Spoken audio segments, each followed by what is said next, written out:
ਮੀਆਂ ਮਹਿਮੂਦ ਸਾਹਿਬ ਸਲਾਮ ਅਲੈਕਮ। ਵਾਲੇਕੁਮ अस्सलाम। ਮੈਨੂੰ ਇਹ ਦੱਸੋ ਤੁਸੀਂ ਇਸ ਫੈਕਟਰੀ 'ਚ ਕਿਹੜਾ ਮਾਲ ਤਿਆਰ ਕਰਦੇ ਆ? ਇੱਥੇ ਅਸੀਂ ਜੀ ਫਲਾਈ ਐਸ਼ ਬ੍ਰਿਕਸ ਤਿਆਰ ਕਰ ਰਹੇ ਹਾਂ ਹਾਂਜੀ, ਤੇ ਜਿਹੜੀ ਟਾਇਲ ਲੱਗਦੀ ਛੱਤਾਂ ਵਾਲੀ ਉਹ ਕਰਦੇ ਫਲਾਈ ਐਸ਼ ਦੀ ਕਰਦੇ ਹਾਂ। ਅੱਛਾ ਜੀ, ਟਫ ਟਾਇਲ ਦੀ 4-5 ਵੈਰਾਈਟੀਆਂ ਤਿਆਰ ਕਰ ਰਹੇ ਹਾਂ ਅੱਛਾ ਜੀ, ਤੇ ਬਲੌਕ ਤਿਆਰ ਕਰ ਰਹੇ ਹਾਂ। ਅੱਛਾ ਜੀ, ਉਸ ਤੋਂ ਬਾਅਦ ਕਰਬ ਸਟੋਨ ਆ ਜਿਹੜੇ ਰੋਡਾਂ ਦੇ ਠੀਕ ਹੈ ਲਾਉਂਦੇ ਨੇ ਡਿਵਾਈਡਰ ਦੇ ਤੌਰ ਤੇ ਠੀਕ ਹੈ। ਲੱਗਦੇ, ਉਹ ਤਿਆਰ ਕਰ ਰਹੇ ਹਾਂ। ਇਹ ਤੇ ਮੀਆਂ ਸਾਹਿਬ ਹੋ ਗਈਆਂ, ਲੇਕਿਨ ਮੈਂ ਜਿਹੜੀ ਚੀਜ਼ ਦੇਖੀ ਤੁਸੀਂ ਇੱਟ ਜਿਹੜੀ ਆ ਬਲੌਕ ਦੀ ਬਜਾਏ ਉਹ 9 ਇੰਚ ਵਾਲੀ ਜਿਹੜੀ ਇੱਟ ਭੱਠੇ ਵਾਲੀ ਉਹ ਸਾਈਜ਼ ਤਿਆਰ ਕਰ ਰਹੇ ਆ। ਜੀ ਜੀ। ਇਹਦੀ ਕੀ ਵਜ੍ਹਾ? ਉਹ ਤਾਂ ਭੱਠਿਆਂ ਤੋਂ ਲੱਭ ਜਾਂਦੀ ਆ। ਨਹੀਂ ਸਾਰੇ ਇੱਟ ਜਿਹੜੀ ਹੈ ਨਾ ਜੀ, ਇਹ ਬੜੀ ਮਜ਼ਬੂਤ ਇੱਟ ਹੈ ਉਹਦੇ ਮੁਕਾਬਲੇ 'ਚ। ਜੀ, ਔਰ ਦੂਸਰਾ ਇਹ ਹੈ ਕਿ ਇਹਦੇ ਵਿੱਚ ਪਾਣੀ ਦੀ ਸੀਪੇਜ ਨਹੀਂ ਹੁੰਦੀ, ਨਮੀ ਤੇ ਕਲਰ ਤੋਂ ਬਚਾਉਂਦੀ ਹੈ। ਕਲਰ ਤੋਂ ਬਚਾਉਂਦੀ, ਨਮੀ ਤੋਂ ਬਚਾਉਂਦੀ ਹੈ। ਮਸ਼ੀਨ ਮੇਰੇ ਖਿਆਲ ਸਟਾਰਟ ਹੋ ਗਈ ਜੀ। ਜੀ ਜੀ।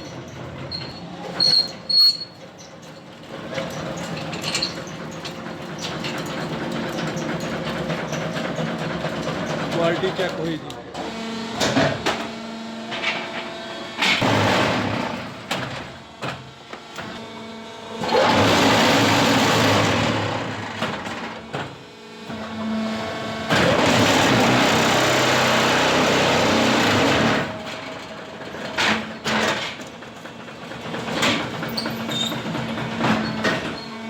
ਲਓ ਜੀ,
ਜੀ ਮੀਆਂ ਸਾਹਿਬ ਇਹ ਬਲੌਕ ਆ ਜੀ ਇਹ ਜਿਹੜੇ ਬਲੌਕ ਨੇ ਕਰਾਚੀ ਚੱਲਦੇ, ਅਰਬ ਚੱਲਦੇ ਆ। ਉੱਥੇ ਕੁਝ ਹਾਲੋ ਵੀ ਹੁੰਦੇ ਨੇ, ਸਾਲਡ ਨੇ ਅਸੀਂ ਬਣਾਏ ਜੇ ਸਾਲਡ ਬਣਾਏ। ਇਹ ਤੁਸੀਂ ਸਾਲਡ ਬਣਾਏ, ਇਹਦਾ ਕੀ ਸਾਈਜ਼ ਆ ਜੀ?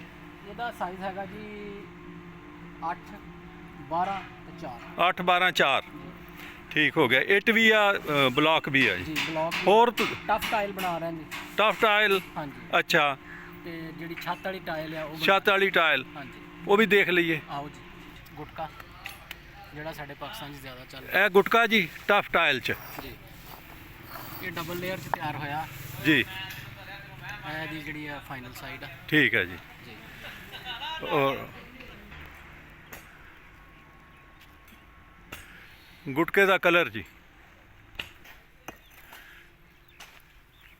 ਇੱਕ ਆਹ ਟਾਈਪ ਹੈ ਉੱਤੇ ਤਰੀਕ ਲਿਖੀ 2/9/21 ਇਹ ਜੇ ਇਹਦੀ ਮੈਨੂਫੈਕਚਰਿੰਗ ਕਾਸਟਿੰਗ ਡੇਟ ਹਾਂਜੀ ਹਾਂਜੀ ਠੀਕ ਹੋ ਗਿਆ ਜੀ। ਇਹਦੇ ਚ ਸਾਡੇ ਕੋਲ ਕਲਰ ਵੀ ਆ, ਠੀਕ ਹੈ ਜੀ, ਰੰਗ ਵਾਲਾ ਵੀ ਆ ਗਿਆ ਜੀ। ਇਹਦੇ ਚ ਸਾਡੇ ਕੋਲ ਇਹ ਟਾਇਲ ਆ, ਅੱਛਾ ਜੀ, ਬਹੁਤ ਵਧੀਆ। ਇੱਕ ਟਾਇਲ ਹੋ ਰਿਹਾ ਜੀ ਸਾਡੇ ਕੋਲ ਸਾਰੀ ਚੀਜ਼ ਆ, ਇਹ ਬੜੀ ਕਾਮਨ ਹੈ ਪਾਕਿਸਤਾਨ ਦੀ। ਹਾਂਜੀ ਇਹ ਤਾਂ ਆਮ ਲੱਗਦੀ ਹੈ ਹੁਣ ਜੀ, ਚੱਲ ਰਹੀ ਹੈ। ਉਹ ਫਰਸ਼ ਵਾਲੀ ਹੈ ਜੀ, ਇਹ ਫਰਸ਼ੀ ਟਾਇਲ ਵੀ, ਕਿਆ ਬਾਤ ਹੈ ਜੀ। ਹੁਣ ਤੇ ਹਰ ਚੀਜ਼ ਜਿਹੜੀ ਸੀਮਟ ਦੀ ਹੋ ਗਈ। ਇਹ ਫਲਾਈ ਐਸ਼ ਹੈ ਜੀ ਮੋਸਟਲੀ ਜਿਹੜੀ ਹੈ ਨਾ। ਠੀਕ ਹੈ ਜੀ ਫਲਾਈ ਐਸ਼ ਇੱਕ এনवायरमेंटल ਇਸ਼ੂ ਹੈ ਜੀ, ਜੀ।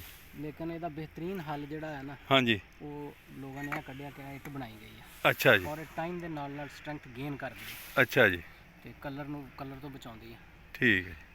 ਤੇ ਦੂਸਰੀ ਇੱਟ ਦੇ ਮੁਕਾਬਲੇ 'ਚ ਲੱਗਦੀਆਂ ਵੀ ਘੱਟ ਨੇ ਕਿਉਂਕਿ ਸਾਈਜ਼ ਪੂਰਾ ਇਹਦਾ। ਇਹਦਾ ਸਾਈਜ਼ ਪੂਰਾ ਜੀ। ਭੱਠੇ ਵਾਲੇ ਜਿਹੜੇ ਆ ਕਿਤੇ ਨਾ ਕਿਤੇ ਨਾ ਦਾਲ ਆ ਹੀ ਜਾਂਦੇ ਆ। ਜੀ ਠੀਕ ਹੈ। ਇੱਕ ਤਾਂ ਮੀਆਂ ਸਾਹਿਬ ਬੰਦੇ ਚੰਗੇ ਆ ਜੀ, ਸਾਈਜ਼ ਪੂਰਾ ਰੱਖਣਗੇ, ਕੁਆਲਿਟੀ ਵੀ।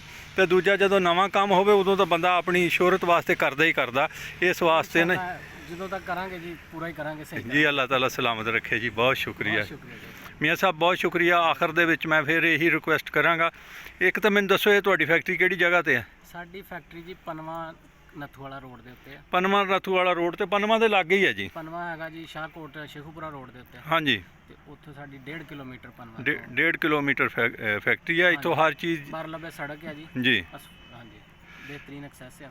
ਠੀਕ ਹੈ ਜੀ। ਤੇ ਮੀਆਂ ਸਾਹਿਬ ਅਗਰ ਕੋਈ ਦੋਸਤ ਪੁੱਛੇ ਤਾਂ ਨੰਬਰ ਕਿਹਦਾ ਦੇਣਾ ਉੱਥੇ? ਨੰਬਰ ਅਸੀਂ ਕਾਰਡ ਦੇ ਦਿੰਦੇ ਜੀ ਠੀਕ ਹੋ ਗਿਆ ਜੀ, ਡਿਸਕ੍ਰਿਪਸ਼ਨ ਚ ਪਾ ਬਹੁਤ ਸ਼ੁਕਰੀਆ ਜੀ। ਡਿਸਕ੍ਰਿਪਸ਼ਨ ਦੇ ਵਿੱਚ ਨੰਬਰ ਹੋਏਗਾ, ਰਾਈਟ ਦੋਸਤ ਰਾਬਤਾ ਕਰ ਸਕਦੇ ਜੀ। ਠੀਕ ਹੈ। ਅਸਲਾਮ ਵਾਲੇਕੁਮ ਜੀ।